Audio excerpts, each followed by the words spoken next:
तेरा वचन मेरे पाँव के लिए दीपक है और मेरे मार्ग का उजियाला है। तेरा वचन मेरे पाँव के लिए दीपक है। प्रेरित चरित अध्याय 13 पद संख्याएं 14 और 43 से 52। हमें गैर यहूदियों के पास जाना है। पौलुस और बरनबास पेरजे से आगे बढ़कर पिसिदिया के अंताकिया पहुंचे। वह विश्राम के दिन सभागृह जाकर बैठ गए। सभा के विसर्जित के बाद बहुत से यहूदी और भक्त नवदीक्षित पौलुस और बरनबास के पीछे हो लिए। पौलुस और बरनबास ने उनसे बात की और आग्रह किया कि वे ईश्वर की कृपा में दृढ़ बने रहें। अगले विश्राम दिवस नगर के प्रिय सब लोग ईश्वर का वचन सुनने के लिए इकट्ठे हो गए। यहूदी इतनी बड़ी भीड़ देखकर ईर्ष्या से जलने लगे और पौलुस की निंदा करते हुए उनकी बातों का खंडन करते रहे। पौलुस और बरनबास ने निडर होकर कहा, यह आवश्यक था कि पहले आप लोगों को ईश्वर का वचन सुनाया जाए, परंतु आप लोग इसे अस्वीकार करते हैं और अपने को अनंत जीवन के योग्य नहीं समझते।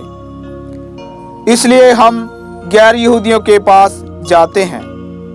प्रभु ने हमें यह आदेश दिया है, मैंने तुम्हें राष्ट्रों की ज्योति बना दिया है, जिससे तुम्हारे द्वारा मुक्ति का संदेश पृथ्वी के सीमांतों तक फैल जाए। गैर यहूदी यह सुनकर आनंदित हो गए और ईश्वर के वचन की स्तुति करते रहे। जितने लोग अनंत जीवन के लिए चुने गए थे, उन्होंने विश्वास किया और सारे प्रदेश में प्रभु का वचन फैल गया। किंतु यहूदियों ने प्रतिष्ठित भक्त महिलाओं तथा नगर के नेताओं को उबाड़ा। पौलुस तथा बरनबास के विरुद्ध उपद्रव खड़ा कर दिया और उन्हें अपने इलाके से निकाल दिया। पौलुस और बरनबास उन्हें चेतावनी देने के लिए अपने पैरों की धूल झाड़कर इकोनिया चले गए। शिष्य आनंद और पवित्र आत्मा से परिपूर्ण थे। यह प्रभु की वाणी है। ईश्वर को धन्यवाद। भजन अनुवाक्य। हम उसकी प्रजा, उसके चारागाह की बेड़े हैं। हे समस्त पृथ्वी, प्रभु की स्तुति करो। आनंद के साथ प्रभु की सेवा करो। उल्लास के गीत गाते हुए उसके सामने उपस्थित हो जाओ। अनुवाक्य।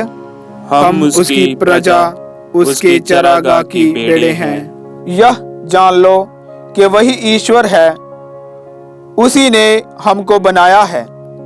हम उसी के हैं, हम उसकी प्रजा, उसकी चारागाह की बेड़े हैं। अनुवाक्य।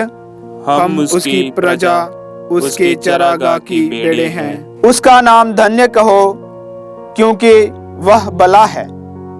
उसका प्रेम चिरस्थायी है। उसकी सत्य प्रतिज्ञता युगन युग बनी रहती है। उसका नाम धन्य कहो, क्योंकि वह भला है। उसका प्रेम चिरस्थायी है। उसकी सत्य प्रतिज्ञता युगन युग बनी रहती है। अनुवाक्य। हम उसकी प्रजा, उसके चारागाह की बेड़े हैं। दूसरा पाठ। प्रकाशना ग्रंथ अध्याय 7 पद संख्याएं 9 और 14 से 17। मेमना उनका चरवाहा होगा और उन्हें संजीवन जल के स्रोतों के पास ले चलेगा। मैं यूहन्ना ने सभी प्रजातियों, वंशों, राष्ट्रों और भाषाओं का एक ऐसा विशाल जन समूह देखा जिसकी गिनती कोई भी नहीं कर सकता। वह उजले वस्त्र पहने तथा हाथ में खजूर की डालियां लिए सिंहासन तथा मेमने के सामने खड़े थे। वयोवृद्धों में से एक ने मुझसे कहा, ये वे लोग हैं जो महासंकट में से निकलकर आए हैं।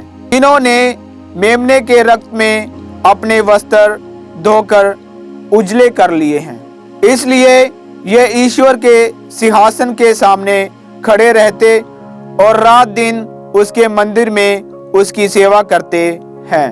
वह जो सिंहासन पर विराजमान है इनके साथ निवास करेगा। इन्हें फिर कभी ना तो भूख लगेगी और ना प्यास।